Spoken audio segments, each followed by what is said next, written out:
আজকে আমি অসম্ভব মজার একটি ভর্তা রেসিপি শেয়ার করব।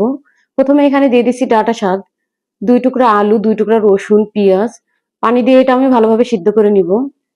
আর এই ভর্তাটা বানিয়ে নিলে মুখে একদম রুচি ফিরিয়ে আসবে। এখন আমি এখানে দিয়ে দিচ্ছি 2 থেকে 3টা কাঁচামরিচ। এখানে ডাঁটা শাকটা আমি ভালোভাবে সিদ্ধ করে নিব।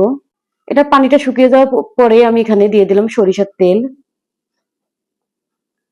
আর এই ভর্তাটা যখন আমার শরীরে একটু সর্দি সর্দি ভাব থাকে, ঠান্ডা, তখন কিছু খেতে ভালো লাগে না, এইভাবে একটা ভর্তাই যথেষ্ট। শাকটা আমার ভালোভাবে ভাজা হয়ে গেছে, এখন আমি উঠিয়ে নিলাম। এখন এখানে আমি দিয়ে দিচ্ছি কয়েক টুকরা রসুন কোয়া, পেঁয়াজ, সরিষার তেল, সবকিছু আমি ভালোভাবে ভেজে নিব।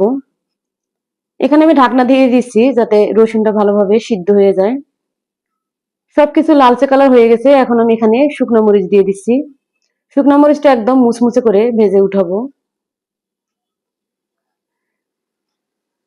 এই তো সবকিছু আবারও ভাজা হয়ে গেছে, এখন আমি উঠিয়ে নিচ্ছি। কালো জিরাটা আমি ধুয়ে পরিষ্কার করে নিয়েছিলাম। এখন ওখানে চুলার আঁচটা লো টু মিডিয়াম রেখে আমি কালো জিরাটা ভেজে নিব যাতে পুড়ে না যায়। পুড়ে গেলে এটা ভর্তাটা খেতে ভালো লাগবে না, তিতো লাগবে। কালো জিরা ভাজা হয়ে গেছে, এখন আমি একটা শিলপাটায় নিয়ে নিলাম। আমি ভর্তাটা শিলপাটায় বেটে নিব, আপনারা চাইলে ব্লেন্ডারেও বেটে নিতে পারেন। শিলপাটায় ভর্তা সবসময় একটু খেতে ভালো লাগে। এখন আমি এখানে ভেজে রাখা রসুন, মরিচ, পেঁয়াজ সবকিছু দিয়ে আবারও শিলপাটায় ভালোভাবে বেটে নিচ্ছি। আপনাদের মুখে যদি রুচি না থাকে এইভাবে একটা মিক্স ভর্তা বানিয়ে নেবেন, দেখবেন যে নিমিষে 1 থেকে 2 প্লেট ভাত খাওয়া হয়ে গেছে। আর আমার কাছে তো ভর্তা মানে বরাবর অন্যরকম একটা স্বাদ। আর এই ভর্তাটাতে কিন্তু আমি পুরো ভর্তাটাই সরিষার তেল ব্যবহার করেছি। আপনারা চাইলে ভর্তা সবসময় সরিষার তেল ব্যবহার করার চেষ্টা করবেন, তাহলে দেখবেন যে খেতে একটা দুর্দান্ত টেস্টি আসে। আমি সবকিছু ভালোভাবে বেটে নিচ্ছি। আজকের ভর্তা রেসিপিটা যদি ভালো লাগে লাইক কমেন্ট শেয়ার করে পাশে থাকবেন। এখানে আমি দিয়ে দিচ্ছি স্বাদ মতো লবণ। সবকিছু আবারও আমি একটু ভালোভাবে মিশিয়ে নিলাম।